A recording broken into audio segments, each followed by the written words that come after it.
Hey, Sheba. I hate peas. Hello, guys. How are y'all? Sorry, I I hadn't been out of the tub long. I had to take me a bath. I've been running all day. I'm looking for my glass cleaner.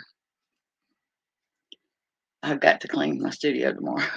How are you guys doing? I know there's a lot of people live, like Jen, and people I normally watch and stuff. But I did not get fancy pants. I did not get a chance to. I was busy all day today, so I didn't get a chance to even go on YouTube. The last thing that I saw, well, I'm gonna take that back.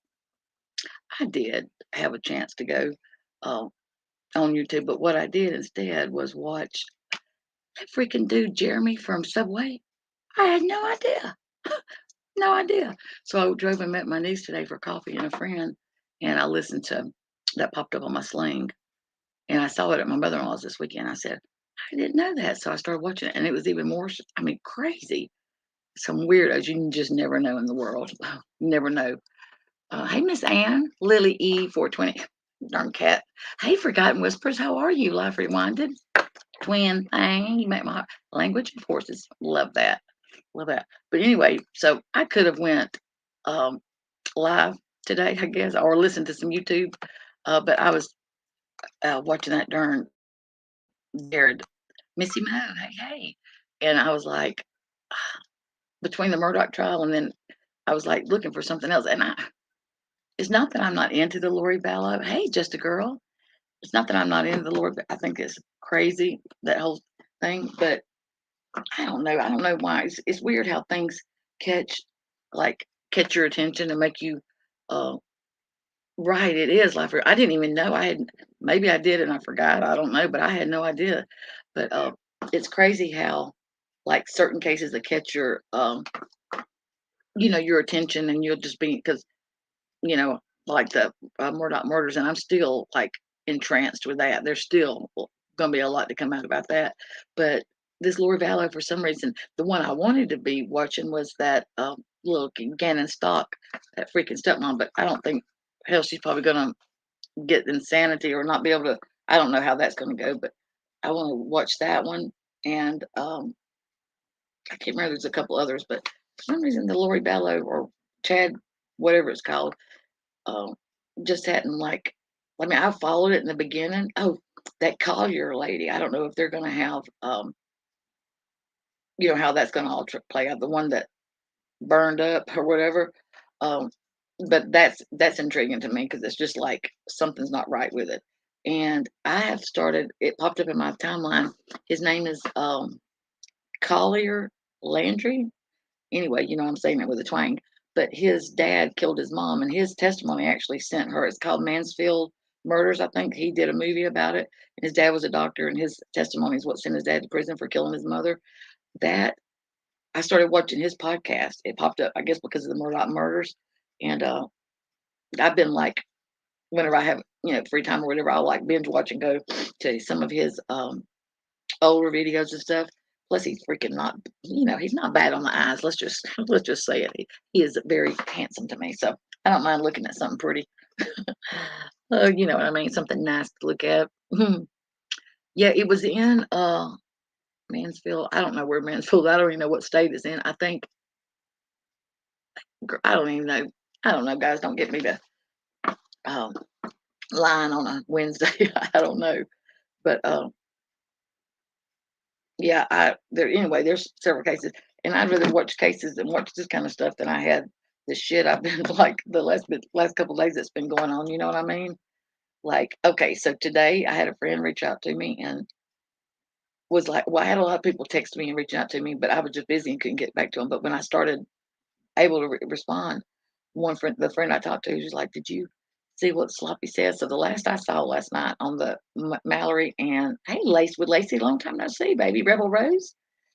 The last I saw, Lily Eve, if I didn't say hi, was oh blank slate. I didn't see you, but hey, babe, was last night. Marissa did a bedtime live, and she started being shady, a lot shadier last night. I had no idea. I thought last night was bad. Like, I screen recorded a few spots of it where she um, called Mallory.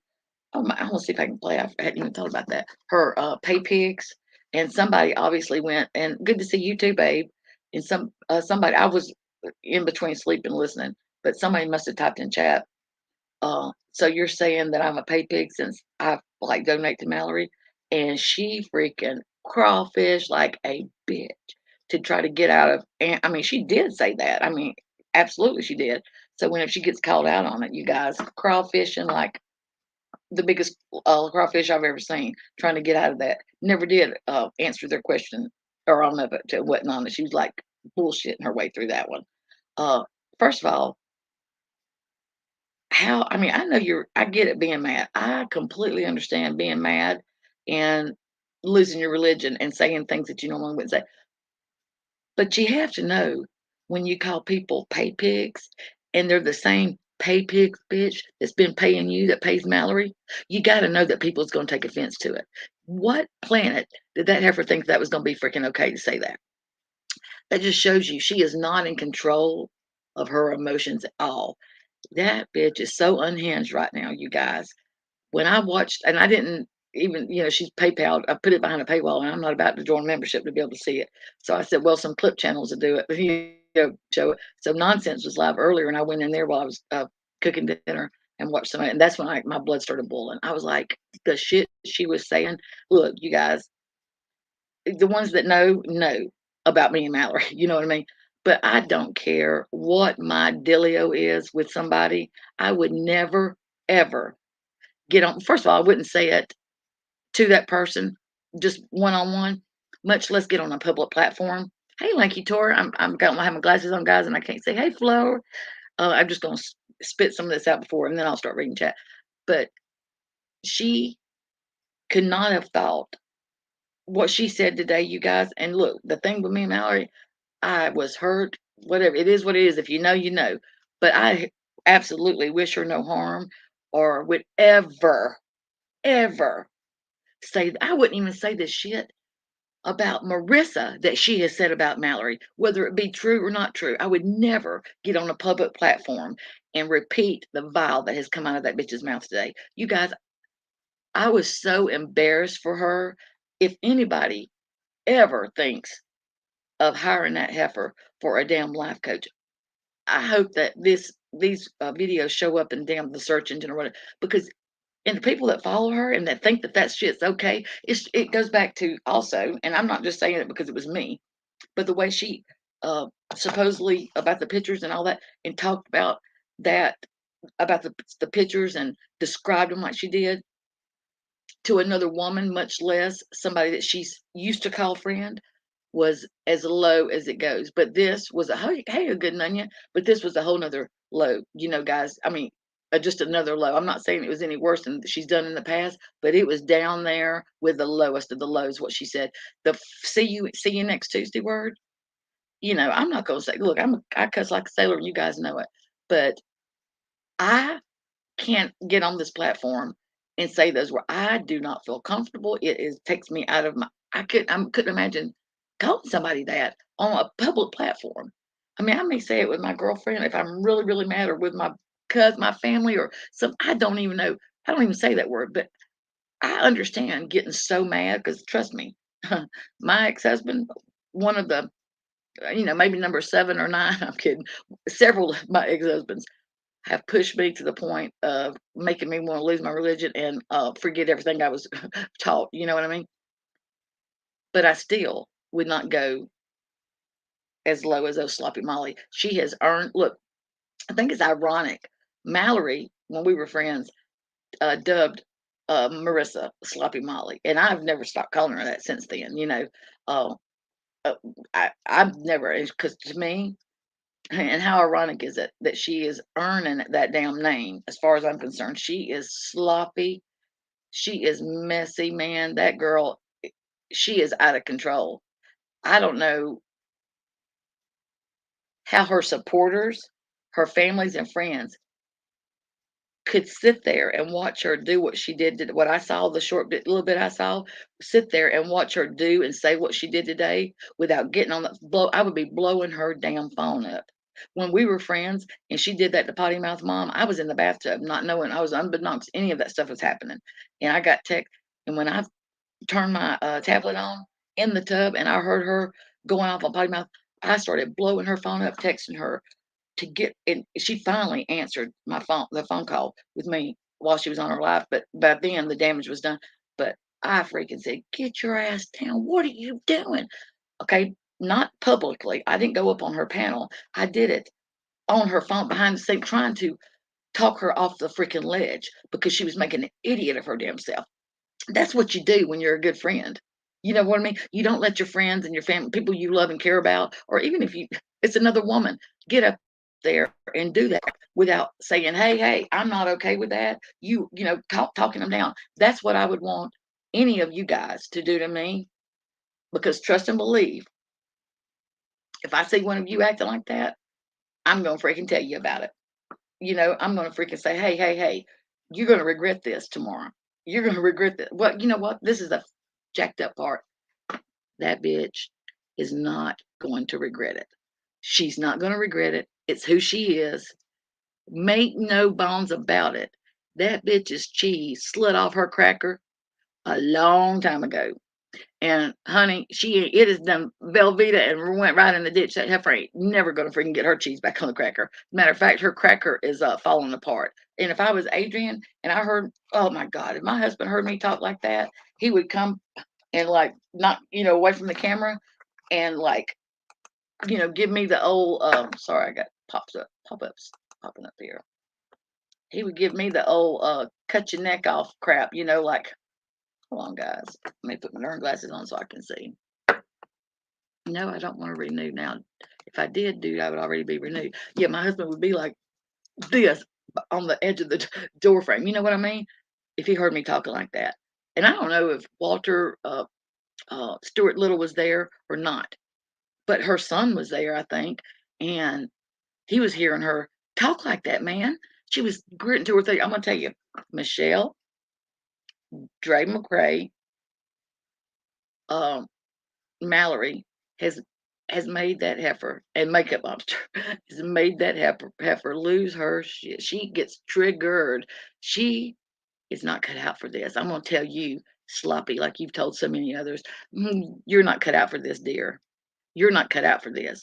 You are a vile human being that you are a waste of skin, honey. You make me embarrassed to be a woman, to hear you get up there and talk like that about any other woman. I am embarrassed for you. You are a disgusting pig, Marissa, and you should be ashamed of yourself. But you're not, because, guys, I guess that's the way she was raised. That's all I can say. Because she didn't just start getting like this. I was telling my friend today, I was like, I've said this before and I'm going to say it again. And I'm not just saying it because I'm trying to justify my actions or my friendship with her. But you guys, I mean, if she, listen, I haven't changed who I am. I'm still like what I'm okay with and what I'm not okay with is the same today as it was 2 years ago, 5 years ago. I haven't really changed. Matter of fact, I might be a little worse today than I am as far as those feelings go. But I know what I wouldn't stand for today, and I can't imagine her doing the crap that she and me sitting back and being okay with. I don't care whether I like that person or not. I'm not okay with that. I'm not okay with her talking about Mallory like she did. And you know, I'll say it again. If you know, you know about me and Mallory. But I don't care who it is. Mallory didn't deserve that. The things that she said, you guys. Mm, I don't even. I couldn't even like. Oh my God, I can't even verbalize how freaking disgusted I was. Shame on her and her supporters, man. If you guys are not calling her ass out and unsubscribing from that bitch and leaving her, you are as pathetic and as sorry as she is. That's why I saw Whistledown. Whistledown used to, oh, I love you, Barnyard, Diamond Cutter, whatever, I love you. But she's in that chat with the blue dress on after her knowing, because look, anybody I know that goes over there, Mallory included, and is okay with buddying up with her for whatever reason. I don't care if it was opportunist reasons, financial, emotional. I don't care what the reason is. If you can go and be friends with her after what she did to me and everybody, other people, other women, I don't want nothing to do with you. You are her kind. You're not my kind. Don't say, "Oh, hey, Barnyard, I'm good. How are you doing?" Don't even speak to me because I have nothing for you. That's just how I feel about it. I usually am a forgiving person. I'm done with that bitch. There is nothing she could say or do that would ever make me like say anything kind about her. I'm sorry. I hate that her mother is going through what she's going through. God knows I hate been there, done that with my dad, and on the verge of it with my mom. I hate it for her mother, but you guys, mm, I feel bad for what she's going through. But let's just say that's more. Oh, I'm gonna leave it right there because I can't muster any more sympathy than that for that bitch. Okay, guys, I put my glasses on, so I'm gonna look at chat. Remember no, I don't know about the Hart family, Lunky Tour. How are you, babe? I love you so much. You and I've been seeing you. I haven't been around.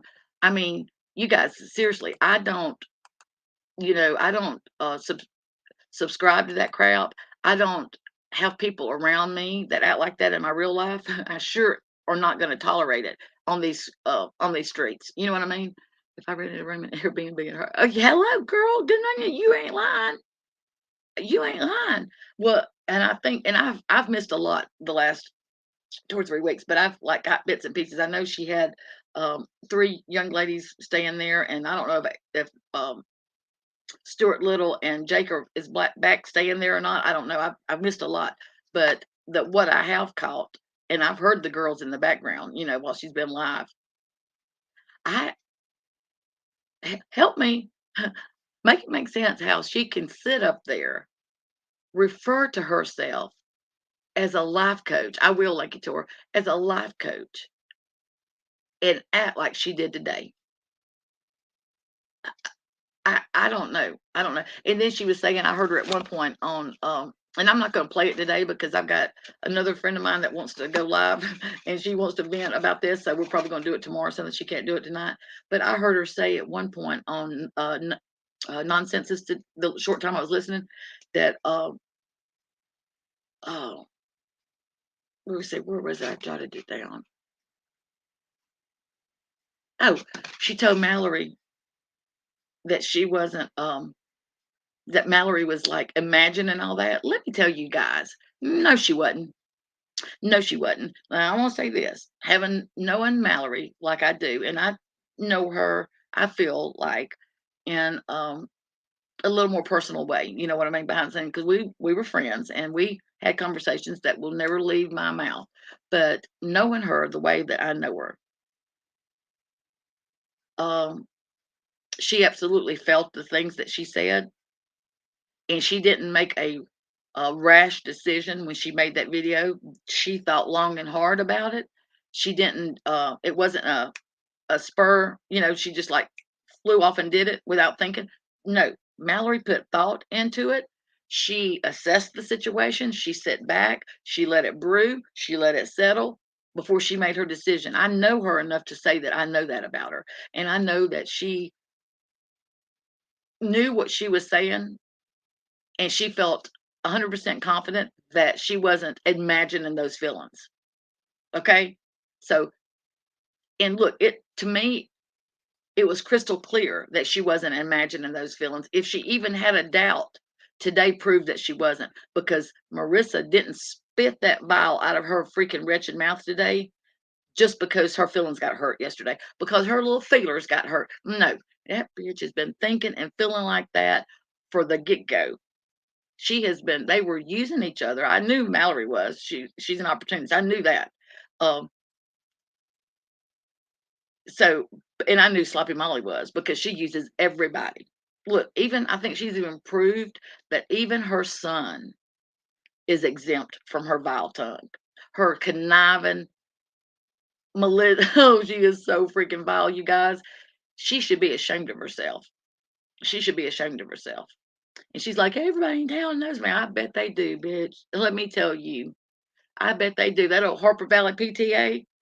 The name, I don't know if you guys saw my title. I was like, the middle finger was created for that bitch. I mean, oh, yeah, she's been feeling like that, Flora. You ain't lying. Cash, how are you? The real angel girl. Hey, babe. Ella G, Savannah. I know, Jenny, I'm not going to be on here long, you guys. I just had to, like, I couldn't lay down and go to sleep tonight without, like, eh, when I heard that today, I had to, like, oh my gosh, I could not believe I was hearing the crap that I heard on night. And I hadn't even heard maybe 30 minutes of it. And that was with nonsense narrating it. So I don't know what all was said that I don't know how long she was or nothing. You know what I mean? But I will. Uh, Somebody's gonna give it to me. Oh, hey, little Laura, happy dance. How are you, babe? Oh, thank you, thank you. I just don't. I don't know. You know, look at the long list of people. you know, it, uh, oh yeah, just listen, justice for all.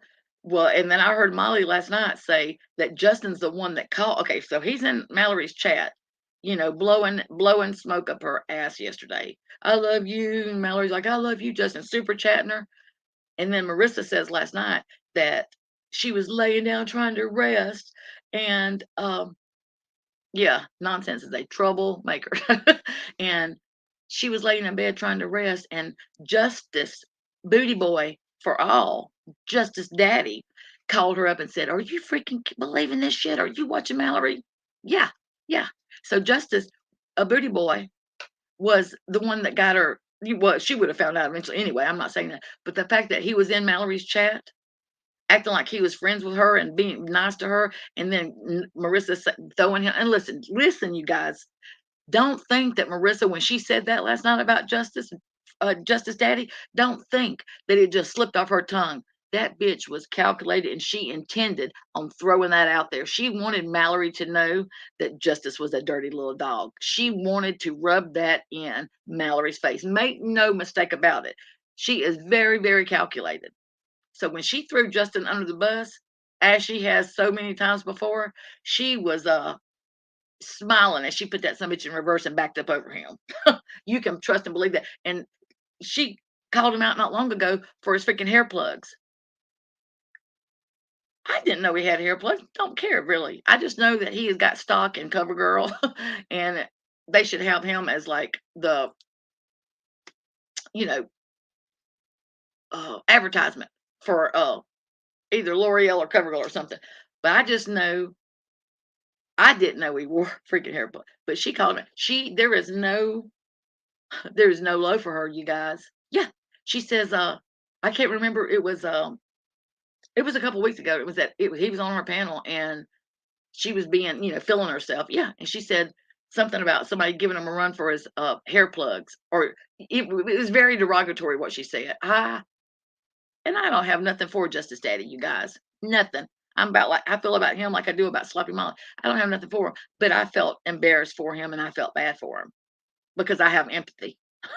you know, when she said that. And I don't even care for Justice. Blows my mind. Yeah, he's got stock in CoverGirl, Lori. Probably Maybelline too, baby. Maybelline. Maybelline.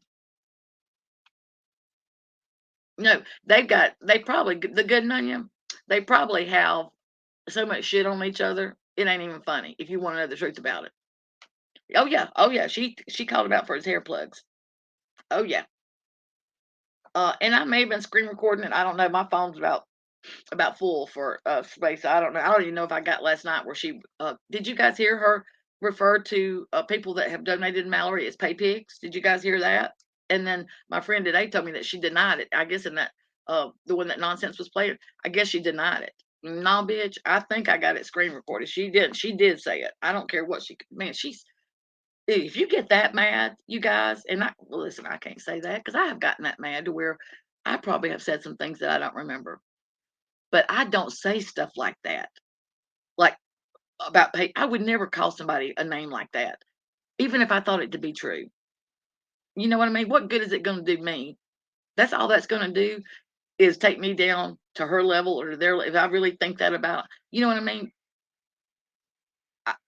I just don't get it. I don't get it. Oh yeah, he's next. Oh, just that's what I said. It's been he's been cast out there and reined back in several times. Cast. She has been playing fish with him. He is the biggest bait that she has. She's got a cork on that old line right now, keeping his ass a bobbing. But she will take that cork off sooner than later. Trust and believe. He is not immune from her wrath and everything. And he knows it too. He has seen her. He's not so stupid that he hadn't saw how she's done me, a science girl, make up my voice for the voiceless, the other lady that was working for that was doing her bookings and stuff. I can't think of everybody's names now, but yes.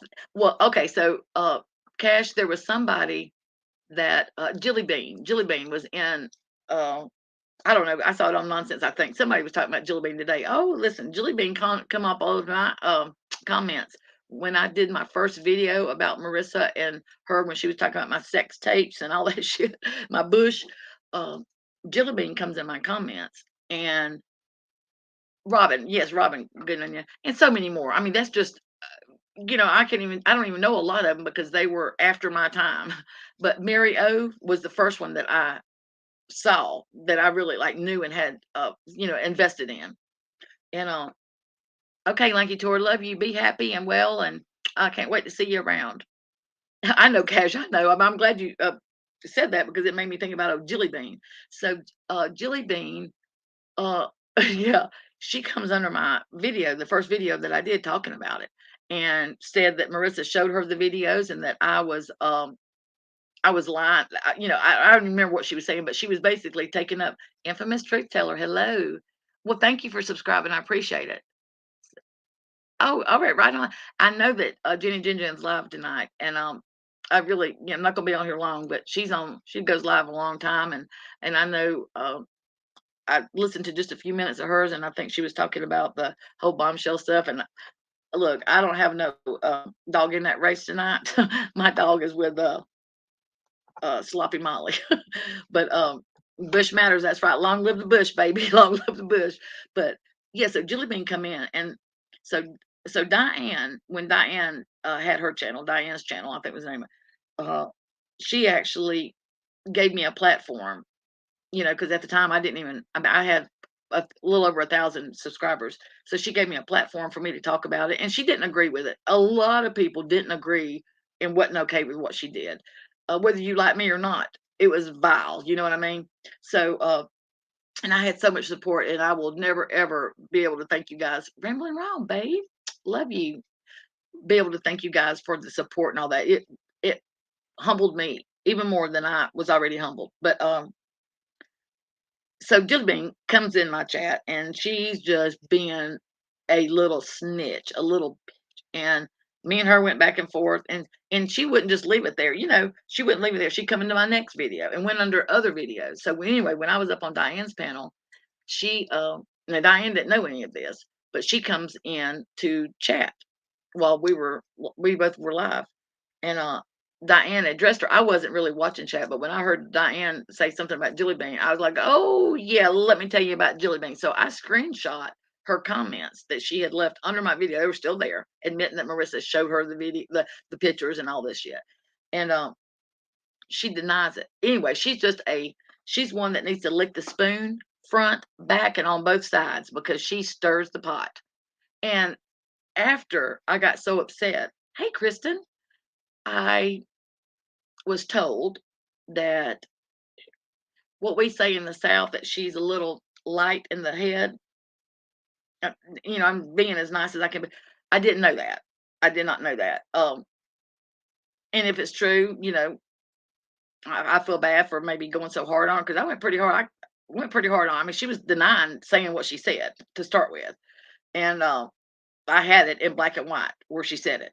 And even after Diane was like reading to her what she said, she still was trying to, once again, crawfish like Marissa out of it.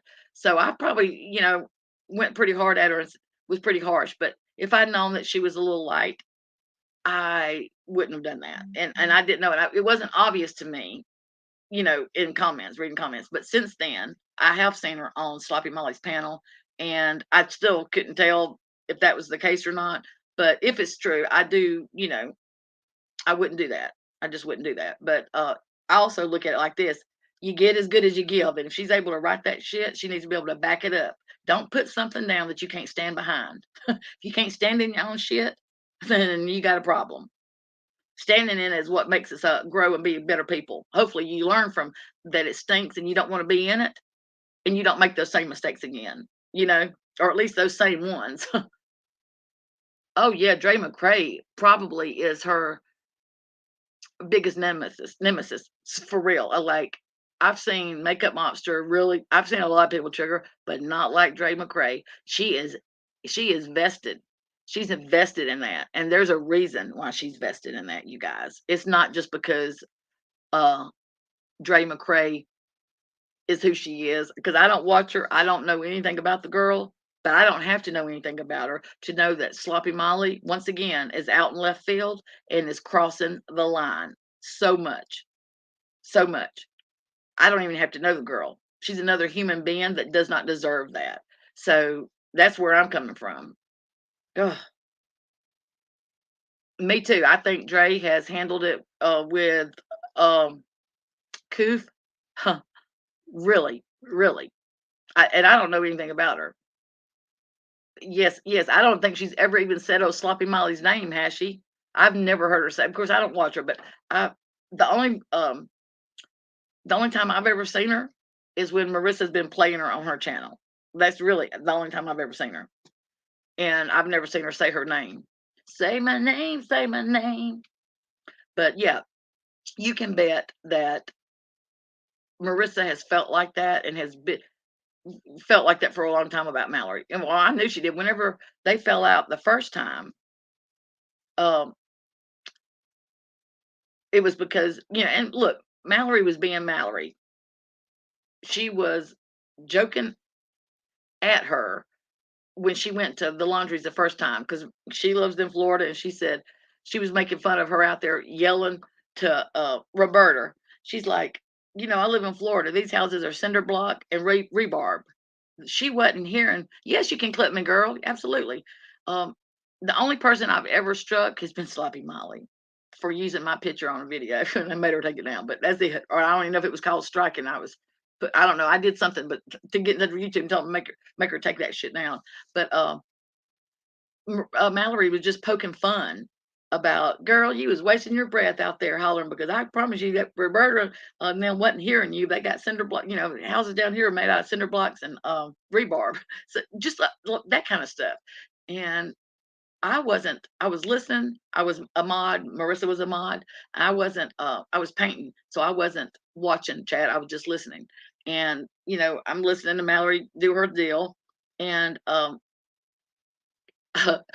she I heard Mallory say, "What do you mean I'm thirsty as fuck?" And I was like, "Whoa!" So I rolled my chair over to my tablet and I look, and Sloppy Molly was in chat calling Marissa, I mean, Mallory out for just joking. You know what I mean? And I'm sure she was sensitive. I guess maybe she was having a bad day like she was today. But anyway, they kind of exchange words, and I go in chat. Me and I can't remember who the other person was, but there was somebody else that was been around for a while. And I said, hey ladies, we are friends, don't talk to each other like that, chill, quit doing. So I'm typing that in chat, and then I type it in bold print. I make all my or all caps, and next thing I know, I start seeing people get blocked.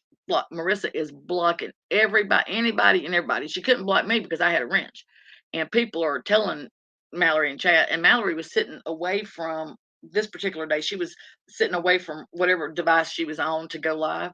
But when she finally realized that she had to get up and go, I think get on her laptop to take Marissa's wrench away. But Marissa, anyway, I was like, "Stop it, Marissa, stop it!" And when I typed that in all caps, the one of the times I did it, my phone rang, and it was her. And I answered it just like this: "What the hell?" Like that. And she's like, "How dare you freaking take up for Mallory when she's freaking dragging me?" I said, "Bitch, she's not dragging you. Yes, she is. You're a liar." And look, it went downhill from there. Okay, don't call me a liar, bitch. And I said, look, I've been in here since she was live. She wasn't dragged. And it didn't matter whether she was or not, because she wanted it to suit her narrative so she could be a bitch. And that's what she rolled with. Just like the whole premise of today's live, you guys. Now listen, I'm going to say this, and I'm going out on a limb to say this, but I think I have gotten enough information from other people, and I think I know enough about Mallory to know that what she based her live off of today, Mallory talking shit about her mother, didn't happen. Just like when she went off on me about my bush and those pictures and stuff, it was supposedly because I had talked about Jake, not done it. Talked bad about Jake. Somebody had told her in chat that that was the whole premise why she went down that damn lane she did with me, which wasn't true. Would first of all would not do that. Jake, that I know is a fine young man, you know what I mean? Would not talk about him. Even if I felt something, wouldn't say it on the platform. Wouldn't talk about somebody's kid. But she took that somebody saying that and decided to try to ruin me, just like she did today with Mallory. She did not verify that Mallory said that. I haven't heard Mallory say it, and I don't think that Mallory would do it. So I'm going to go out on a limb and extend my ass on this and say that she was unjustified for what she did today. But it doesn't matter, because I really and truthfully believe, you guys, and I'm not reading chat, I really and truthfully believe at times she has put some of her, uh, I'm not even gonna say it, some of her booty boy, her Patreons up to writing stuff in chat just so she could run a rampant with it. I don't put anything past her. I don't put anything past her. Okay, I'm got my eyes on. Oh yeah, she makes up lies. I didn't think she did, Kristen. I mean, I can't imagine, Mallory doing that. Mallory has got enough control of her emotions, and I think it was very evident with the St. Jude video. That pissed her off last night, you guys, whenever she heard that Mallory said that, and look, I don't agree with that. Don't agree with it one bit. I thought that was wrong. I'm not taking up from it. I'm just saying it got in her crawl last night whenever somebody told her, or she heard Mallory say that that video won't be, I think first of all, I think that okay. Oh, how can I say this? Mallory doesn't hide who she is. And I have to say, I have respect. I would rather respect, I have respect for people that will show me who they are and make no bones about it, rather than somebody that's a snake in the damn grass and lies about who they are. One thing about you got to say about Mallory, she has no apologies about, she makes no bones about her stance, how she feels on things, or justifying, and she is very confident, to the point of being conceited. My opinion, and I'm entitled to it. She is very conceited, and but she's very confident. You can look at it either way. She's either conceited or she's confident as hell. But either way, she stands in her shit and don't care if you like it or not. But she also has control of her emotions. So I wouldn't be proud of the St. Jude video being the video to beat. Personally, wouldn't be proud of it, but I'm not Mallory. Uh, but I'm still entitled to my opinion. There's certain lies you just don't cross it, Mallory. Oh, right, absolutely. And look, Mallory has look. If you know, you know. Infamous truth teller. If you know, you know. Mallory, regardless if people like her or not, it's not. Absolutely, it's not. Nope, it's sure not. I did too. I did too. Forgotten Whispers. I did too. She absolutely. I think she handled herself with a lot more uh, cool than I would have. I would have. First of all, I would have been scared shitless if they bounced up on me like that. I would have been. Oh, thank you, Forgotten Whisper. I would have been shaking in my boots, or those ugly ass shoes she's had on. I would have been shaking in them, because that was like, I was nervous for her. You know what I mean? And I think she was. Listen, don't think for 1 minute she would. I think she was nervous because she didn't even know how to get out of that damn place. You guys, she's asking chat, where do we come in at? She didn't even know how to get out, but she didn't show it. If she was nervous, I only saw a glimpse of it. But when it come to dealing with those people, the security guards and cops or whatever, she held her own. Whether it was right or not, she didn't let them see her shake, shaking her boots. You know what I mean? They didn't see her scared. But me knowing her, in just seeing what I saw, I feel like I can say that. that I think she was like nervous in the beginning. You know what I mean? Now, who wouldn't be? I mean, damn, you're getting rolled up on by whether they were cops, security, or the what. I'm sure they were dressed in uniform. No, she hasn't said. And you look. I don't know what Mallory said about our falling out. I just know that she put it behind a paywall, and I wasn't going to pay the $30 to hear what she said because I know the truth. I know uh, the kind of friend that I am and that I was, and I sleep well at night. My conscience is clear as far as the kind of friend that I was. If she's okay with herself, then that's good for her. But I don't need to pay $30 to go behind a paywall to hear what her version of our friendship ending was because it was very evident to a lot of people. And um, but then again, the things that bother me and other people doesn't Mallory's okay with. So and she makes no so anyway, I don't know what she said happened and the reason, but all I know is the little bit that I was able to pick up on when we were battling out, going back and forth. And it really wasn't even a battle. I maybe made a couple of videos about, you know, how I felt and I didn't expect her to because I know that Mallory is this is a business for her, whether it's a business or not, she treats it like one. And I felt like I knew what she was doing, and I know that I knew what she was doing. But I look like an idiot because people are like coming to me behind the scenes and DMs and stuff saying, "God, I can't believe Mallory's not taking up. I can't believe Mallory doesn't have your back and yada yada as good as you." But this is something else about me. When I give and I do for people, I do it from my heart. I don't do it with the intentions of throwing it in your face later on and saying, "How dare you?" I don't do that. That's not how I roll. And I'm not going to say that I might not have been a little jaded and let a couple of things, but it has not been like most people would have done. I don't do that. I don't do that with anybody in my life. I don't give or do for people with intentions to throw it up in their face. I just don't. Don't wouldn't want it done to me, and I don't do people like that. But people were coming to me and saying that, and I took it, and I just didn't say anything, you guys, to the people that I was friends with behind the scenes. I didn't talk to them about. I just didn't say anything.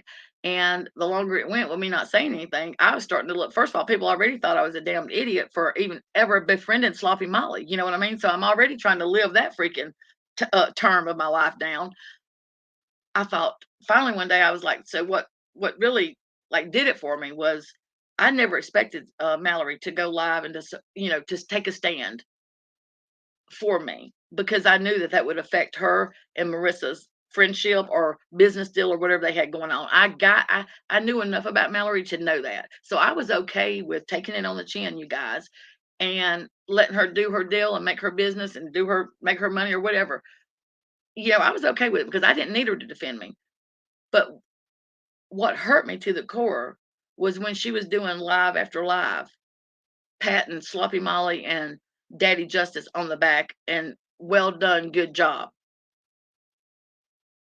That's where it broke my heart. It broke my spirit. I have to say, that's when I thought, okay, you can't sit back and just let people think that you're in it. Because I saw from the get go what was going on. Don't think for 1 minute, none of that fell on this old blonde headed, gray headed girls that it missed me. I knew exactly what was going on and I was well aware of it. I just chose to not say anything. But a person can only take so much. So after a couple of videos of her good old girl and Sloppy Molly, when I know how they both feel about each other, even though I knew what Mallory was doing, um, a person can only take so much. So I had to make the decision to take a stand for myself. And that's really all I did. And,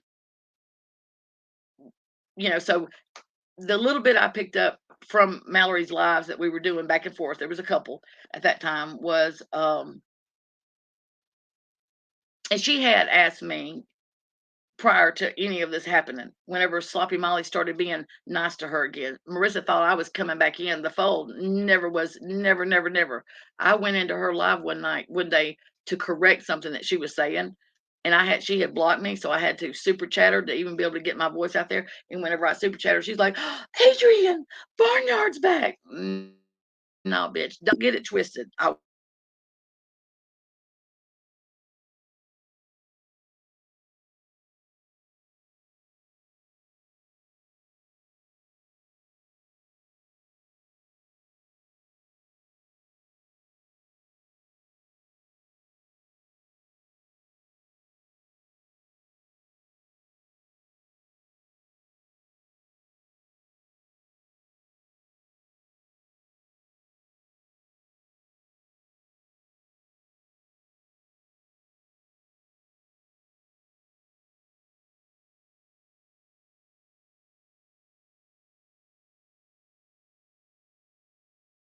well,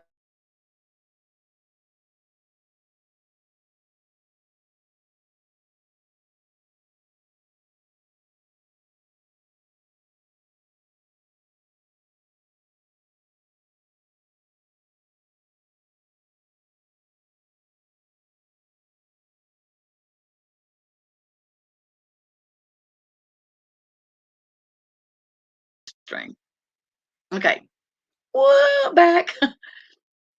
Mallory might be, or Marissa might be putting a spell on me. I heard her last night say that she's putting a spell on people. Okay, can y'all hear me and see me now? Are we back in the saddle? But anyway, I'm going to assume that you guys can see me since I can see myself. But the little bit that I picked up from Mallory, and she did say this prior to the the debacle that happened. She said, made the comments, okay, that basically us, behind the scenes talking, and I'm going to say very little about this because, like I said, I don't talk about my friendships and what we've talked about behind the scenes. But look, I knew what her game plan was, okay, but I wasn't willing to sell my soul to the devil. It wasn't worth it to me. So I gave her my blessings to do whatever she needed to do, but my soul, I couldn't do that. So that had been a conversation, okay, a couple of times between us prior to this happening. So the little bit that I could pick up out of Mallory's justification for whatever happened to us, and I think something else that bothered Mallory was not only was I having people come to me in my DMs or behind the scenes asking me what the hell's up with Mallory, why and she got your back. Not only was I getting that, but people were also going to her and calling her out. And I think she expected me to clear the air and to set the record straight in her lives. But like I said, I stayed silent. I didn't say anything. I wasn't going to look.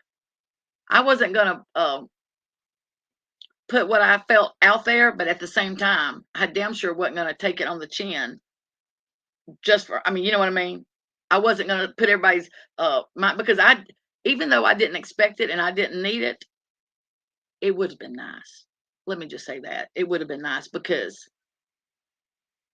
I had done that for her several times. And like I said, I'm saying that, not saying it that I did it hoping that one day it would come back. That's not why I did it. I did it because I felt like at the time the people that had said something about her was wrong and I had her back and I wanted to support her because that's who I am. Just like I'm doing this right now.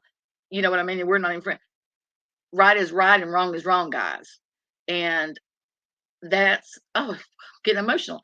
But so I wasn't going to put her, let her off, tell everybody, oh, it's okay, it's all good, it's all good. I wasn't going to do that because, you know what I mean? I just wasn't going to do it. I just didn't say anything. So I think my silence offended her because she was catching hell behind the scenes from people going to her and asking her. She was, uh, and I think she wanted me to to clear, settle the ruffles. I mean, the feathers, everybody's feathers. But I didn't do it. I just didn't say anything. So I'm not going to apologize for that. I'm not going to. You know what I mean? Because she wouldn't have done it for me, and I wouldn't expect anybody to do it. You know what I mean? You gotta. I mean, I might have been born at night, but it wasn't last night. I'm not going to be nobody's doormat. You know what I mean? Because I don't even have to get as good as I give. I don't even have to get that because You know what I mean? But I sure as hell don't want to get less than what you know what I mean, than the basic. You guys know what I'm saying. Blank screen, what up, doll? Okay, let's see. Yanni's room, survivor stories. Hello. Oh well, uh, oh twin thing, thank you. But yeah, I know you do Forgotten Whispers. I know you do. And girl, I love your damn videos, your clips. You and that everything go lightly. Oh my god, I listened to one last night. You guys had me freaking rolling. He was whoever it was, the her, it's that her damn mouth changes. It's hilarious. But they were saying it was when she was doing Jake the way she was doing over the car and the haircut. They were saying Laura was like sucking on her vape and he's like, shut that fuck up. It was hilarious. It was hilarious. I laughed so hard listening to that clip. Everything Go Lightly, whoever that is, it's freaking hilarious. There's a lot of good clip channels, I've got to say. I hate that Kool-Aid, uh, she struck Kool-Aid. And I don't know. Okay, so Heels in the Air, I don't know the difference. I don't know how, you know, some clip channels are able to do her and other ones aren't. I don't know. I don't understand. Or maybe it's a personal preference for her. Maybe she likes Heels in the Air. I don't know. But there's a lot of damn clip channels. But she went after German lady yesterday. Oh, and then called German lady German dude. Could not believe she said that, you guys. That was the first thing last night. I was like, you've got to be freaking kidding me. Let me see if I have that on my phone where she said that about Mallory's the pay pigs last night, real quick, and then I'm gonna get off because I know Jenny Jen Jen is live, and I've got to go get the clothes out of the dryer. But anyway, let me see if I've got that so I can. I saw somebody today told me that she denied saying it. She didn't deny saying it, but like I said, I don't know if my phone continued to record because it's almost full. Okay,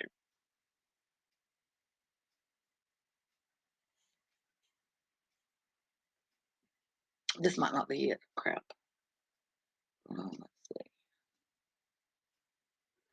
I don't think it recorded. Um,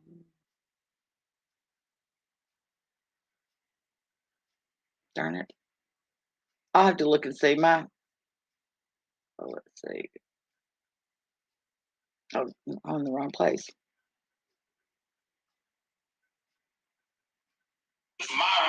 It's the Murdoch. I don't think it recorded.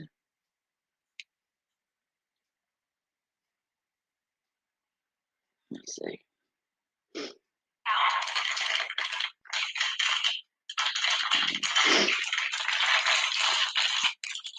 No, no, this is whenever she went up. So, but it's had the timestamp on the front of my screen. So I don't know. I'll look tonight and try to find it. And if it is whenever I go live tomorrow, um, I will like play it. But I'm sure somebody clipped it. I haven't, like I said, I haven't watched anything today, so I don't know if it may even be one of the clip channels. Maybe even already played. I just hadn't seen it. But let's see. Hey, ZZ Unfiltered, how are you? Oh, Zena with fire. Hey, doll. Anita the chaotic artist. Hey, I call myself an artist too. I'm a jack of all trades, master of none. I do all the things, as you can tell. I've got a smorgasbord. I can't pick just a couple things to do. I've got to think I got to do it all. I know everything go lightly is freaking hilarious. Good to see you too, Zena with fire. Good to see you. So, talked to my mom today, and she's feeling better. She hadn't been feeling good. We talked for a long time today. Times I had her laughing, so I like that whenever she's like that. She hadn't been feeling good. And Aaron Carr, oh my God, yes, didn't sleep with him, and she was over. Oh, look, if he put in any effort, she she probably slept with him. I mean, I wouldn't. Surely he wouldn't. Ugh, I don't know. I don't know. I couldn't imagine being him and finding her attractive.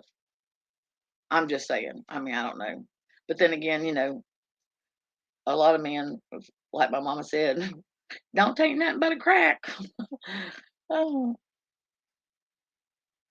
but I mean, I don't know. I just know that. Okay. First of all, did you guys see her midnight? I mean, her bedtime chat last night. Did you guys? Were I don't know. I think it was last night when she was said that she just wants everybody to know and read in between the line, people, that her mother dying isn't the only thing that she's got on her plate. And she alluded to it being the trial with Aaron Carter. She started, she started it, and now she's got to finish it, and with the court shit. Did you guys see that? Why? First of all, she put herself in the middle of that shit. So whatever, I don't even know what's going on with not Aaron Carter, but Nick Carter. Apparently, he is going to sue the people that accused him, and there's a lawsuit, and she's now tangled up in that. Well, bitch, that's what you wanted. That's what you wanted. You took up for the victim, whether you knew she was telling the truth or not, because you had cracked him one time whenever you were older than him and he was underage. When you were breaking the law and having sex with him and having a threesome with him, you remember that, Marissa? When you were breaking the law, you took that as he wouldn't have done that. And took up for him instead of not knowing whether you don't know you wasn't there. You don't know if he raped that girl, bitch. How dare you go and speak about against somebody when you don't even know what you're talking about just because you took advantage of a young man when you were in your 20s? Maybe he ought to take her ass to court. I don't know if the statute of limitations run out, but her sleeping with him while he was underage.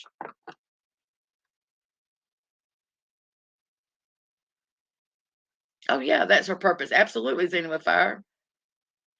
Oh, yeah, yeah. Oh, I don't first of all, she's not paying all of her mama's bills. I don't believe that she's paying her mama's bills, all of her mama's bills, or co-pays or nothing else. I mean, damn, her mom and stepdad was making it just fine before. I mean, I'm not. Yeah, apparently they were. I mean, you didn't hear about her talking about.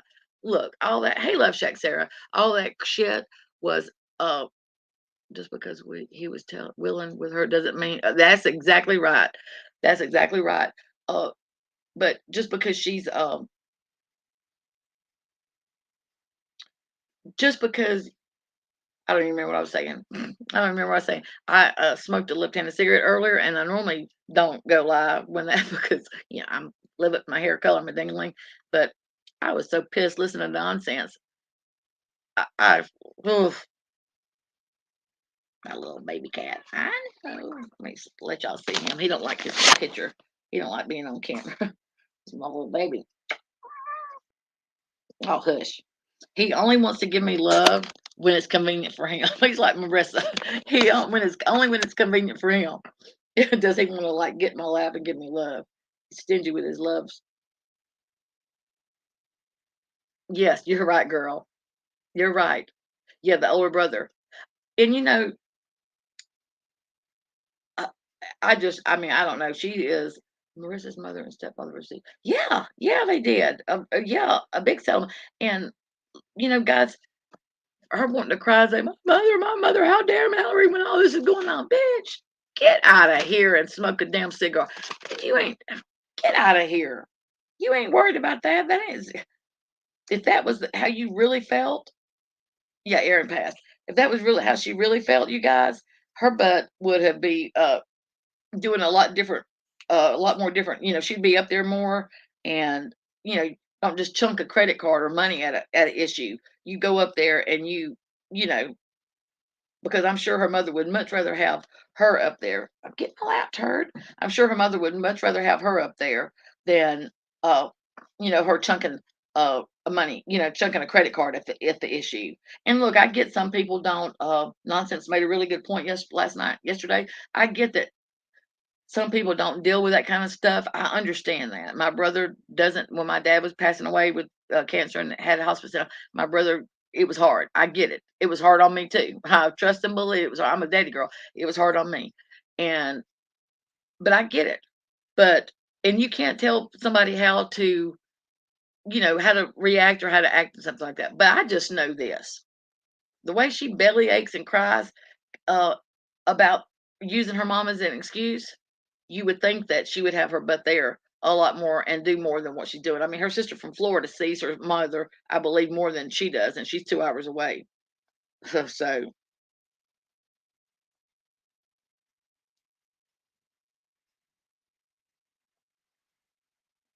let's see.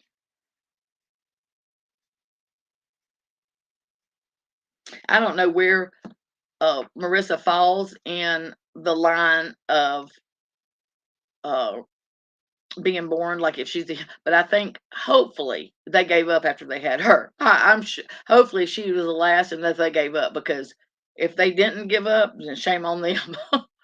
Yes, she's using her mother. Yep, she sure is. Absolutely, she is.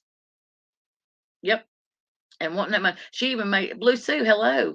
We had never seen you around before, but welcome, welcome to, I guess, the redneck section. Uh, yes, it does, Twin Thing. It shows up no matter what. But she even was going after somebody told her in chat last night that oh, nonsense made a good, good point about all people don't react like that, and I get that, but still, Adrian and Jake sees her mother more than she does. Oh, I'm sure she could too. I think her sister is funny. I've listened to her a few times on Live Dawn. I think she's funny, and but listen, also I want to say this: when I was friends with Marissa, she didn't get along with her sister Dawn or her brother, the one that she had the meltdown. I saw a damn clip the other day. Did not see that when the hurricane was coming through, and her brother, when she was having, I don't know where I saw it at, a clip where she was melting down, because her brother, somebody told her brother's house. They didn't even get along, girls, and if Blake Sleep, they didn't even get along. They weren't even like talking to each other. When she went down to the laundries, they didn't even want. I mean, her sister lived right around the corner from the laundries. Her sister didn't even want to see her. So they're just now. I mean, I'm not saying look because everybody, your relationships go through ebbs and flow. But to see her up there talk about her sister and putting her sister's cash app out there and want people to help her sister and all that crap, they just started talking. They hadn't spoken in years because what she told me, and I am gonna um, reveal a little behind the private conversations, just because I don't like her. But her sister had gotten a divorce, was going through a divorce, and her now, according to Sloppy Molly, once again, this comes right back around to money. Her and Adrian had to pay for it because her sister was uh, awful at managing money, and had always counted on her and Adrian to bail her ass out of everything. So they paid several $1,000s for her to get a divorce, and then she quit talking to her. Now, now there you go, Sloppy Molly. How you like them potatoes? Okay, I was gonna see what Nunya said a while ago.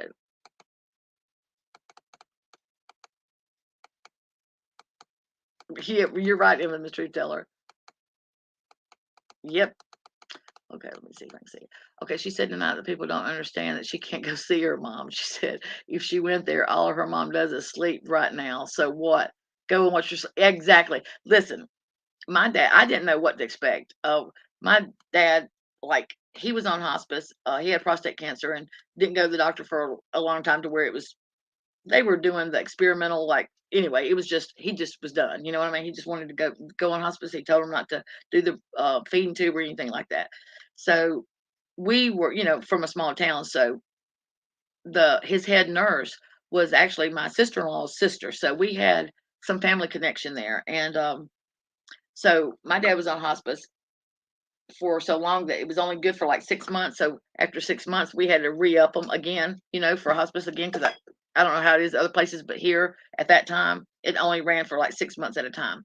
But anywho, he was on it for almost a full year before he passed. So he was at home, and at the beginning, he didn't want nobody to help him. My mom was the only one he wanted to help him, and we all noticed that it was my mom was going down as fast as my dad. You know what I mean? Trying to take care of him because she's surviving cancer herself. Anywho, uh, we were saddened but elated when hospice come in, and my dad started feeling comfortable, like letting the aides. Because even when they had hospice, he wouldn't let the aides bathe them. He wanted my mom to do it. And he finally, I guess, got so bad that he started letting the aides do it, and people would come in with instruments and play songs, and you know what I mean, once a week. Anyway, all the things that go along with hospice. But so I didn't know what to expect. I had never had somebody close to me. go through this. So um, I had taken off. I was a sales rep for a commercial floor covering company, and I had taken a leave of absence. I'd come home for Thanksgiving. My brother had called me and said, whenever you go on hospice, you have to sign something saying that there's no more hospitals, no more doctors. The hospice takes care of your meds and all that. So they had done that. Well, my dad had gotten dehydrated, and I had just been before Thanksgiving, and I wasn't going to come because I was planning on coming at Christmas, and I was living up north at the time, and so my brother called me just right before Thanksgiving, and he was like, in the middle of the night, he was panicked. He said, "If you want to see that," because my biggest fear, you guys, was not being there with my dad. I just couldn't imagine not being there. I worried myself. I had so many panic attacks, and over in that year, worrying about not being there. And I went as often as possible. I mean, 1,800 miles. I went as often as possible, and um, that was my biggest fear. So my brother calls me in a panic one night, and he's like, "If you want to see Dad alive, you better get here." So I paid $1,100 for a ticket that that next day. Normally I try to get them 15 days in advance at least. Anyway, and the only one they had was first class. Okay, so I'd never flew first class. On the phone with my sister at the airport, waiting to catch my flight. Missed my damn flight by 5 minutes. They were closing stewardess and them were there at the gate, but they wouldn't let. They had already closed the door, and they wouldn't let me. So the next flight was going to Jackson, Mississippi. So they put me on that, but it wasn't a first class, it was coach. So my one chance where I paid over $1,000 for a dang ticket to fly first class, jabbing my jaws with my sister and did not hear them announce boarding. And anywho, thought that was like, that's just my luck. But so I get there, but anyway, my dad had gotten dehydrated, and they panicked, and they called an ambulance and took him, and they kicked him out of hospice because, you know what I mean? I mean, my brother and them didn't, like I said, none of us had ever went through this before. Even though they had done that, my mom was out of her, you know what I mean? They took him to the hospital. So we had to re-up him actually twice because he ran out in 6 months, and then, they kicked him out whenever he went to the hospital. But anyway, they gave him a drill, pepped him up, he started feeling better, sent him home after 2 days. Anyway, so when I went in at that time, I realized that, how critical it was getting. So I took a leave of absence for 3 weeks from my job, and I stayed that time with my mom and dad, and knowing that I was going to go back, be home a week and then go back for Christmas. But anyway, it didn't matter. I was all getting it all in. Anywho, his birthday was in June, so the following year. So they we threw him a surprise birthday party. He was 82 when he died. And anyway, I went in um, a few days before his birthday. And when I landed at the airport, I was waiting on my ride to go get a rental car. Uh, I knew that when hospice come, they gave my mom this package of meds and told her to put it in the refrigerator, and forget about it. And they would tell her when it was time to, to start getting into that. And I guess that was like the morphine, the heavy stuff. And he, my mom, they were still trying to get him up in the wheelchair prior to this. So anyway, when I landed at the airport, I called my mom. I said, "Okay, Mom, I'm here." And I said, "I'm waiting on my ride to the rental car place, and I'll be there in a couple hours." She said, "Okay." And I could tell her voice. And I said, "Mama, is everything okay?" And she's like, "I'll just be glad to see you." And I said, "Mama, is Daddy okay?" And she's like, "Yeah." Well, she wouldn't tell me anything. I could tell something had happened. So I waited, got my rental car, and I was driving, and I called my sister, and I said, "What the hell's going on?" And she didn't want to tell me. I said, "Look, I need to know. I mean, is Dad, did he pass?" She's like, "No, no, no, no." So she told me that they had told my mom no more getting him up, letting him, you know what I mean? He was bedridden, and they had broke out the strong stuff. And so we knew then that it was just, a matter of time. He was actively dying. So, but still, having known, we haven't been told that, we still didn't know what to expect. I mean, I knew what the books said that hospice gave us about what to expect, and because I had read those. And like I said, we had the head nurse was like family to us. But anyway, when I got there, everybody was out on the porch, and I went to my mom, and I don't have my glasses on, you guys, but I see Boston something. um, welcome everybody. Hey, Commander Indergurky. But anyway, I drove up and I hugged my mom and people that was there.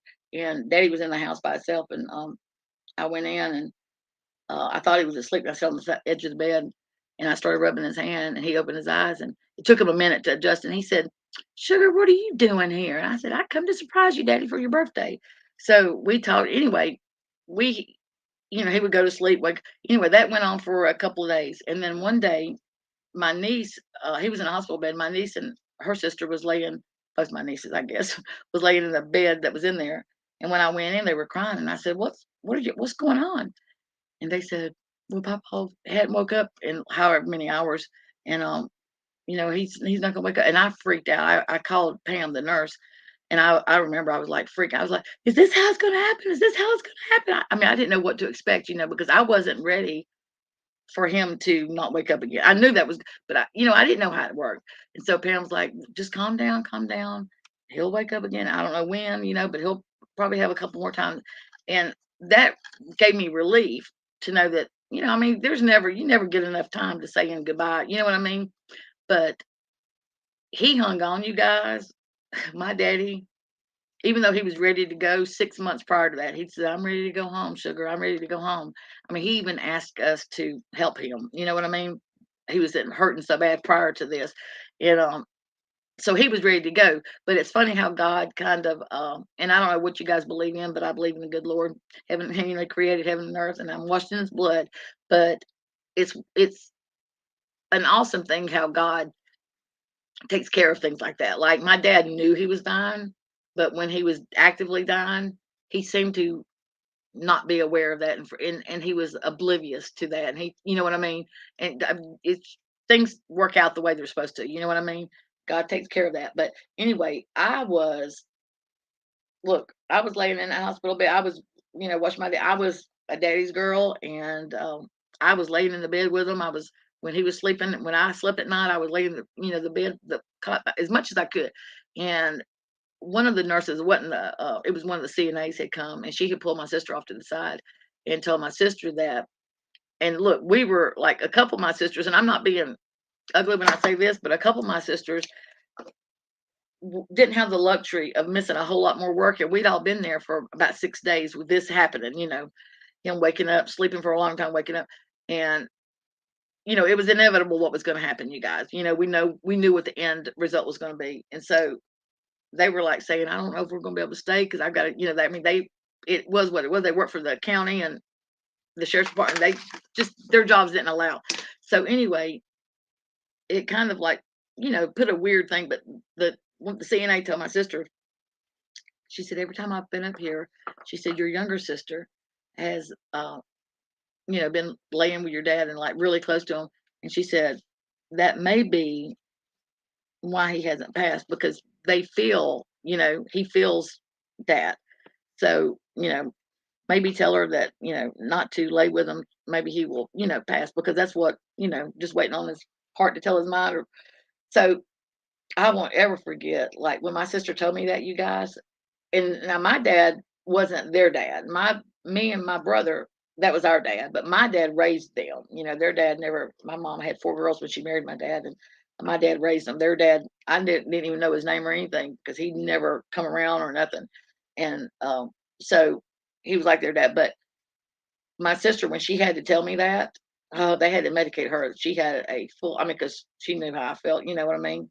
And their dad had already passed, and they, whenever he got sick or whatever, there was nobody else to call, so they called his children, and they went, settled his place and all that stuff. Anywho, uh, it was it was it was hard, and I just know that I wouldn't take those days and that time. Oh gosh, for nothing. I just know that if I was Marissa, I don't care. My daddy's sleeping or not. Getting back to going way back, well ago, what the good onion said, sleeping or not, I had to be there. And I was so grateful that the good Lord let me be in town and be there. And so I wouldn't, I mean, I carry enough guilt for moving away and being gone for 30 years. I mean, I come to visit and all that, but I didn't live close for the last 17 years. I lived 1,800 miles away. And so it wasn't like, I was able to visit like I did when I lived in Texas. It was closer. So I carry enough guilt, you know what I mean, without having that on my heart. So all I can say is, if if she thinks she can live with herself, whatever, rock on, bitch, rock on. But I don't think that she possesses empathy her feelings. I'm sure she's gonna miss her mom, and I'm sure she's gonna milk it. She is going to milk it like a bull. You know what I mean? She's gonna milk it uh for after it happens. And I'm don't feel bad saying that because that's y'all all know she's going to. But it's on her conscience, not mine. You know what I mean? But I could sure sit here and pass judgment on her. Sorry about all that, you guys. Hey, blank slate.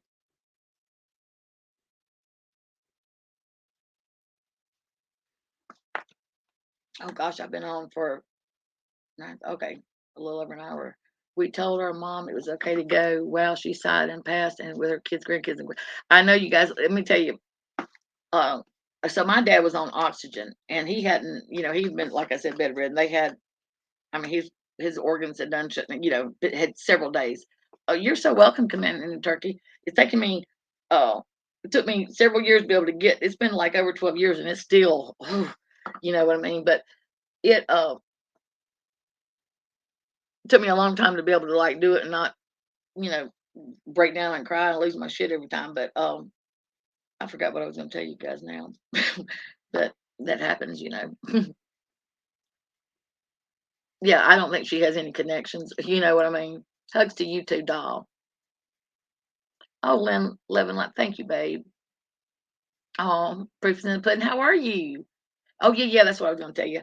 So my dad was on oxygen, and they had put this like condom thing on his junk, you know what I mean? But he hadn't, his organs, he had not been urinating or anything. So anyway, you guys, there's some stuff I could tell, but I'm not going to tell that happened prior to him passing. But I mean, my daddy hung in there. When I tell you guys he hung in there, he was, mm, it was getting bad to when he finally passed, but he just kept breathing, you guys. And so I get the nurse telling my sister to tell me not to give him that closeness. And but my uncle had not, he was working out of town, and he was the only one that had not really been able to come and say their goodbye.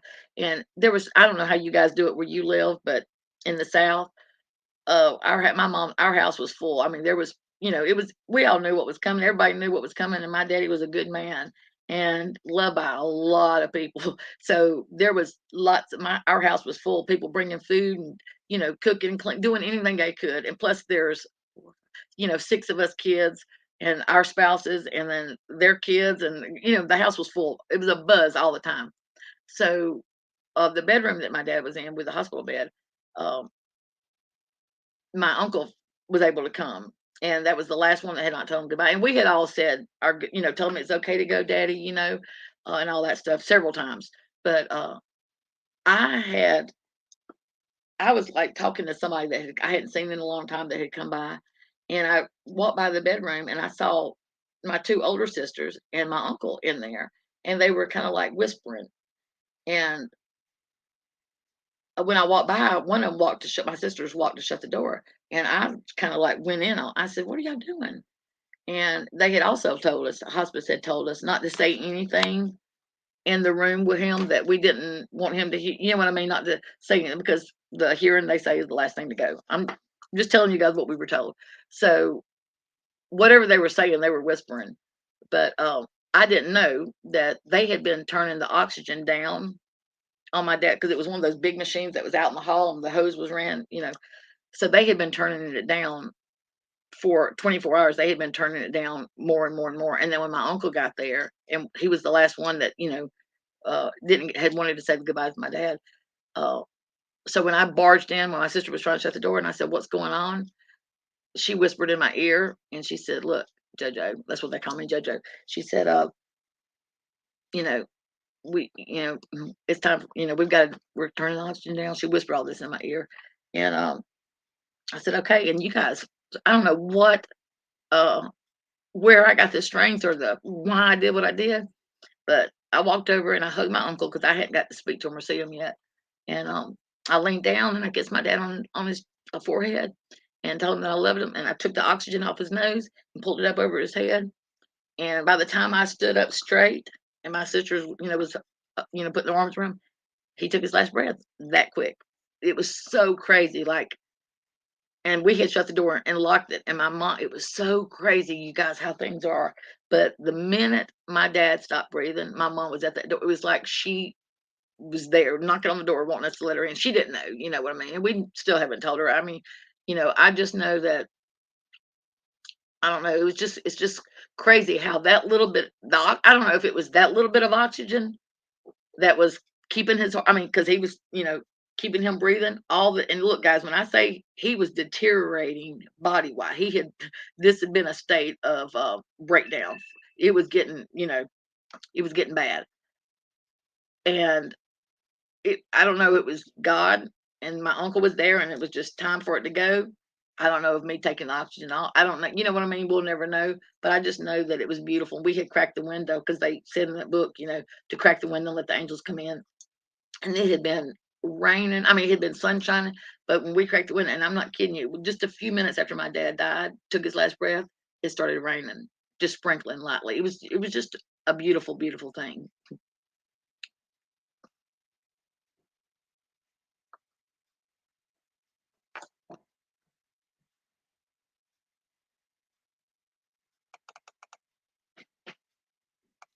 Love Shack Sarah.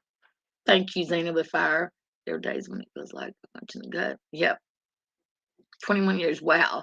So Love Shack Sarah, that's what I say. They say that time heals all, but not when a girl loses her daddy. You know what I mean? There's not enough time in the world to heal that.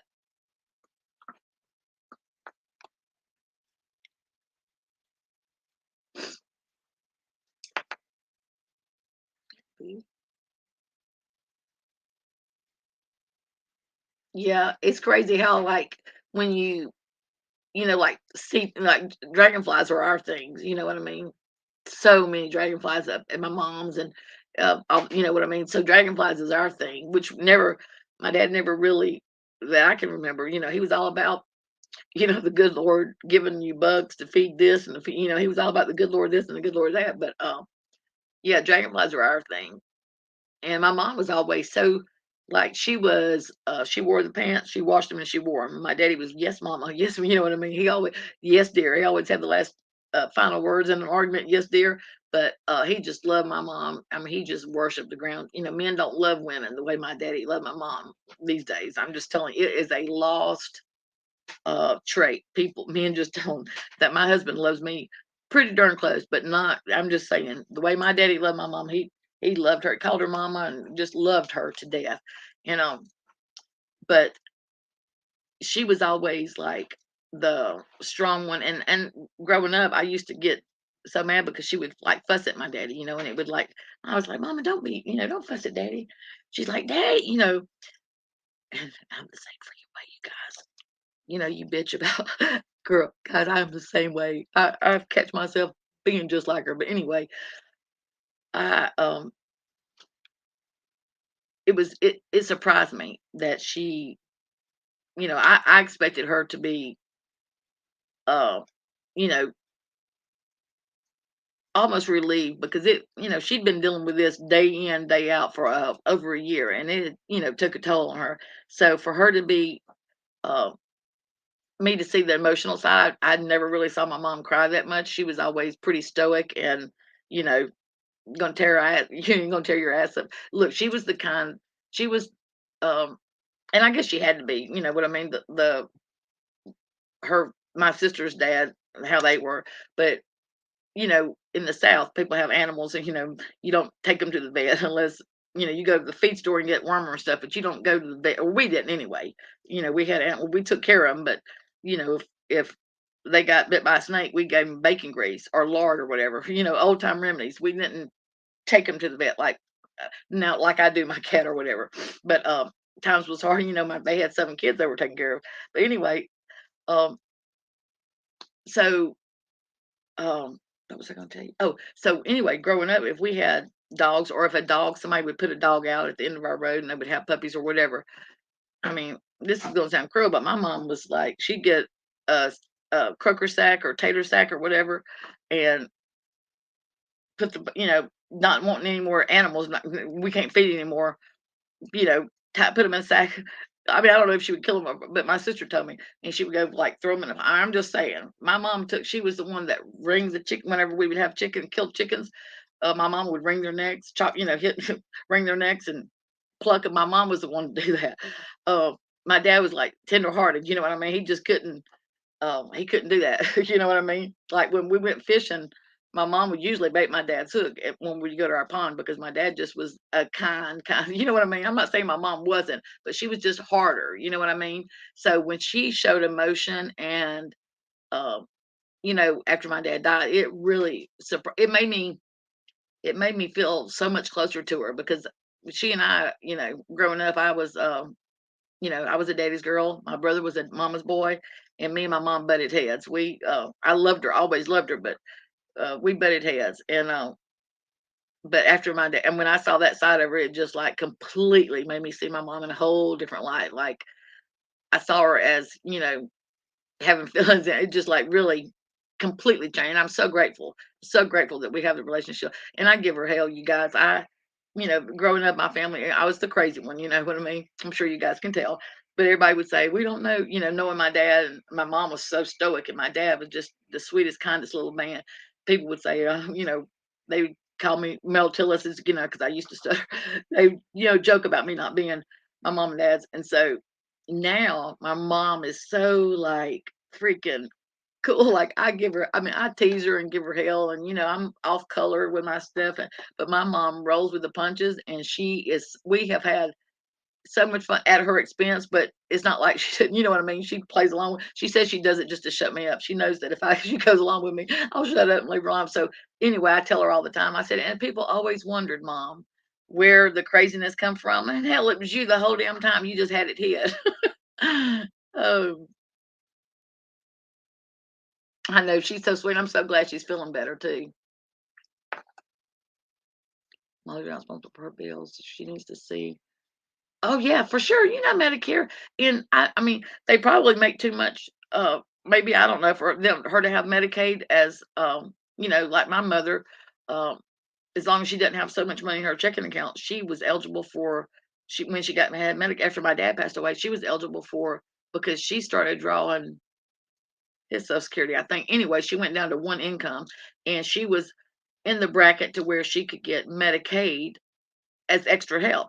And so they reimbursed her, like when I put in for it and all that, they reimbursed her. They went back and paid for her Medicare premiums for however long it took them to make the decision. And like her, uh, they really kick in and pay like what the 20% or whatever. I don't know the details because I don't live there. My other sister took that over, but I know whenever I was more involved, um, she was so I don't know that they are in that bracket to where they could get extra help or whatever. But she's got Medicare, and her stepdad, I guess, still has a business. I don't know. I've just heard her mention that before. So she's not fooling. She's not fooling me as far as like her paying all that shit. And if she is, okay, quit bitching about it and quit talking about it. That's your job. That's your job, bitch. They took care of you your whole life. So if you are doing all you're doing, shut the fuck up. Because a lot of other people do that and a lot more. You know what I mean? And we're not on here begging for damn donations and shit. So shut up, Sloppy Molly. Shut the fuck up. Do it and shut up. I had to create my own family to find the. Oh, forgotten most. I'm glad that you found it and that you have it. Because you appreciate it. Oh my God, it is MB.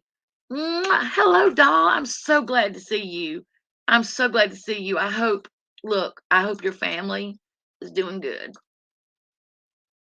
Gosh, I'm so glad to see you. Bama Beauty. Hello. Yeah, I'm sure she's not paying for anything. I'm so glad to see you, MB. I hope you are doing well. I hope your sister, and I guess it's your sister. I don't know. I kind of like either your best friend or your sister, but and y'all's mom or her mom. I'm not sure of the dynamics, but I know your last live and stuff that you've done that I saw anyway that you've done. I remember what. So I just hope that things are going well and everybody's good. And that's what I say. I get my mom, one of her best friends that's in the nursing home. Uh, I don't know what happened with her. She has a boy and a girl, and I don't know what happened with her kids, but they don't have anything to do with. I mean, they have basically put her in their home and forgot about her. And I don't get that. You know what I mean? I don't get it, but I don't know what happened when they were growing up either. I just know it would take a lot for me to disown my mother. You know what I mean? It would take a lot. And as we get older, most people tend to forgive, and because I think that everybody does the best that they can do at the time that they're doing it. You do as good as or for me, most people do. So, and I get that some things, some atrocities, and everybody's got a lot of different situations, and I get that some people aren't. I get that, and I, understand. But I also know the power of forgiving. Also, you know what I mean? And I just know that whether I was ever close to, you know what I mean? I couldn't live with myself knowing that I just put my mom over there and forgot about it. I mean, the nurse tells me when I go over there that, nobody comes, it just, and when she sees us, she's deaf.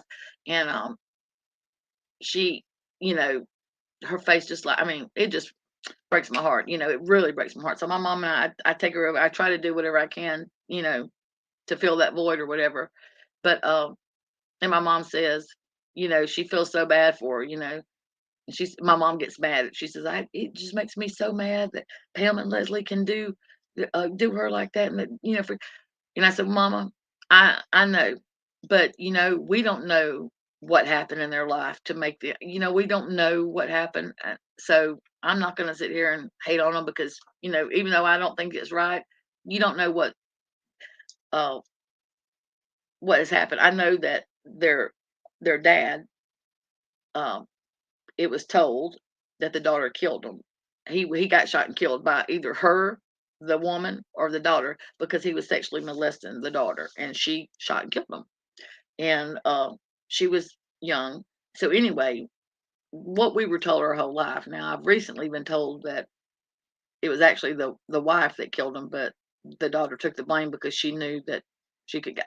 I don't know. You know how rumors. How people are. People talk, and so I don't know what the truth is. I just know that the man was killed, and there was a lot of abuse. I physical for on the mother and the daughter, from what I was told, and everybody else. So regardless of what happened, I don't know.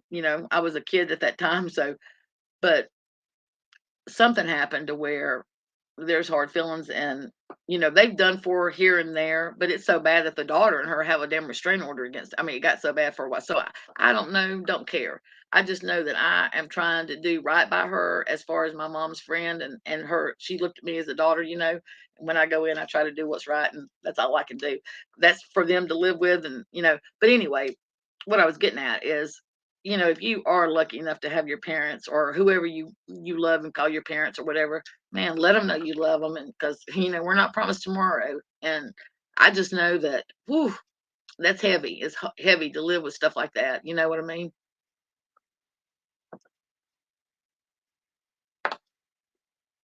Yes, absolutely. You can't help but resent.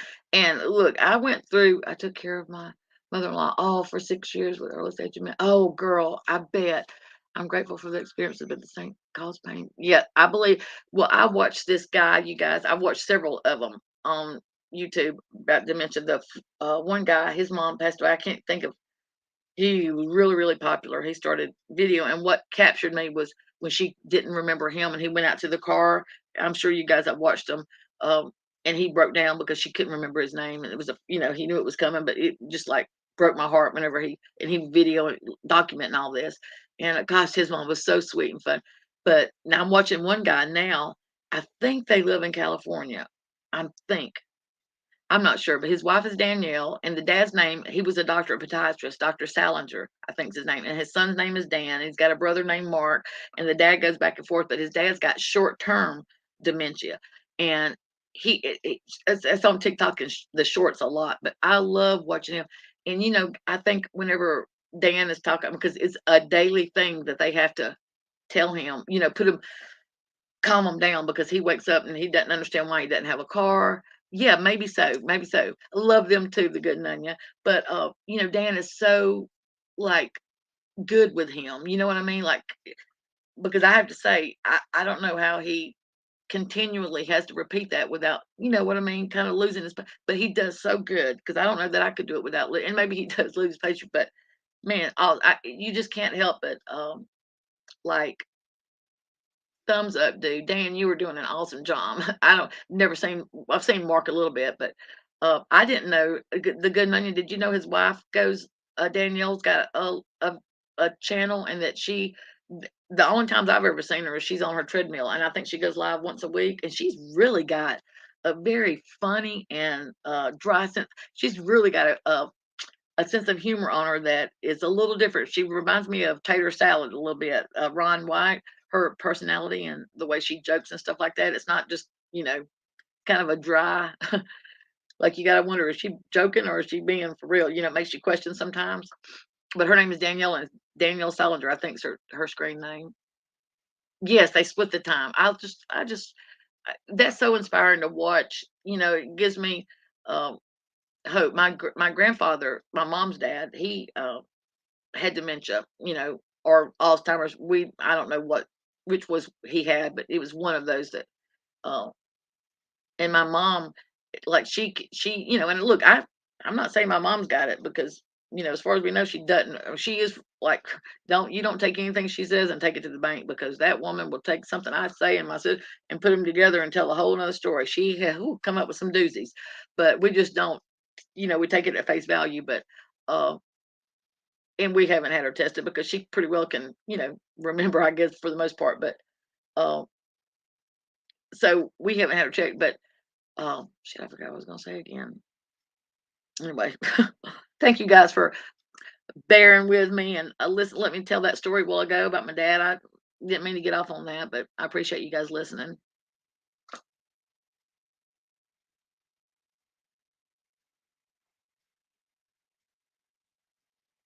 Yeah, uh, you know, I remember when my mom and I, we had some. Mm, my dad always told us, his whole deal was love one another. I mean, like, we've all got plaques. I've bought all my family at one point or another signs that say love one another with the scripture, because my dad, that was some of the last words he said to us. And he always said, sugar, whatever y'all do, don't have a falling out over material things, because it's not worth it. You need to love one another, be there for each other, but there is nothing in this world worth having a falling out when it comes to your sibling. And, he always just preached that to us all the time. And so whenever, my dad passed away, my mom was on me, I wish you would move home. I wish you would move home. Dad, you're getting this, whatever. And that's not why I moved home. I moved home because I didn't want to have the same regrets with my mom that I had with my dad, that I had lived away so far. And the opportunity come, my live-in boyfriend, I was living in sin for 12 years, um, because I could. I didn't do it in Mississippi, so it would bother my mom and dad. So I did it, live my life. So our relationship, come to a point to where, it was ending, or it may be subconsciously me kind of wanting to move home. I don't know, maybe brought it on, I don't know. But anyway, everything happens for a reason. That's the way it happened. But I never thought I would move back. I always said I will never move back to, I love visiting, but I'll never move back. But never say never. And I loved where I lived up north. Loved, loved, loved, loved it. Loved my friends, my family up there that I had, my family that I had created. Um, and my job, just had a great, loved it. Didn't think I'd ever leave, but you never say never. You never know what's going to happen, and I so appreciate where I was raised. I was raised on a farm, 85 acres. So we farmed growing up and picked our vegetables and, had cattle and all that stuff, and could not wait to get away. But let me tell you something. I long for the days of having a big old pan full of butter beans and peas and sitting there shelling them and blanching them and putting them in the freezer. I mean, love those days. So never thought I would ever miss that. But so grateful to be able to come back to it. You know what I mean? But anyway, my mom and I, so after my dad died and I moved home, things wasn't as, I was told. So whenever I moved in with her when I moved home, and you can't ever move back home no matter how old you are. And my mother treats me differently than she does, like my sister now. One of my other sisters is living with her, but my mom doesn't do her like she did me. And my sister's older. She's 10 or 12 years older than me. And and she just don't give a shit. I mean, I let things bother me more, and like, you know, my mom would say something, I would really take it to heart or whatever. It may not be my mom and my relationship, or her and my sisters, but anyway, my sister doesn't. She does her deal and she doesn't give a shit. You know what I mean? And my mom doesn't say the things to her that she said, and they've all said, "Mom, don't do us like she does you." So I don't know if my mom knows she can do it and get away with it because she's done it her life or what. But anyway, so there was sometimes that me and her, didn't get along, and called her out on some stuff. And at the time that that was happening, and this was about 7, 8 years ago, at the time that this was happening, you guys, I remember telling my sisters, because they were on my side, they thought that I was right, and the whole thing. Anyway, it doesn't matter. You can't take it with you when you got it right. And um, the irony of that is my mom was the way I have been done. My mom was done like that by her dad and mom and brother. Anyway, it's crazy how things are. But anyway, I remember when we would I would get so upset and so feel so betrayed or whatever, and get angry.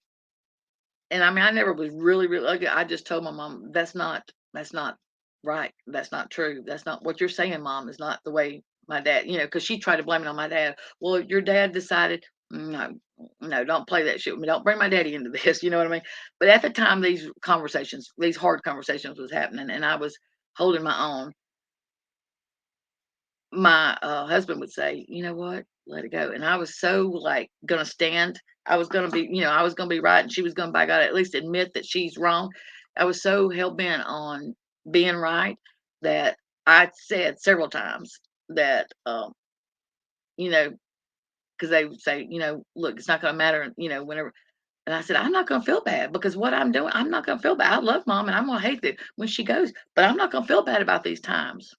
Bullshit. But at the time that it was happening, you couldn't have told me because I was so determined to be right and be validated that I was right and that I was being done, wrong. I was so determined because I was a girl and the last name didn't carry on the family name, you know, that matters. I was so determined to be right that I really, honestly, at the time I said it, felt like I'm not going to feel bad about saying this to her and hold him. I'm not gonna feel bad about it.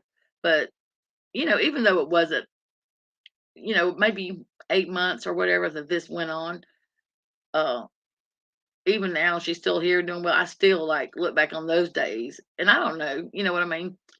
I don't reg I don't know if I regret it or not. I just wish that I had come to the realization that really and truthfully it doesn't matter and you can't take, I mean, really and truthfully, in the big scheme of things, land, shit like that doesn't matter. Money, it doesn't matter. It doesn't matter. What matters is my relationship with my mother, you know what I mean? I wish I had come to that, sooner than I did. That was my regret. Not that I stood up for myself because, you know, I don't regret that, but I do regret those conversations and stuff. I just wish that it hadn't happened, you know what I mean? So if you have someone, let them know you love them, Nobody's relationship and, path through life is bump free, you know what I mean? Ugh. Noel, yeah, Yvette or Yvette Noel. I don't know. Yvette. We had a lady in our neighborhood. Uh, her name was spelled like that, and she pronounced it Yvette.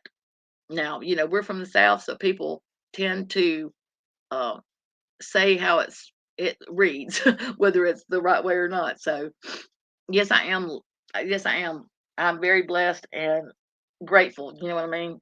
I'm grateful for the the way I was raised, the rearing I had, I am blessed beyond too blessed to be stressed, that's for sure.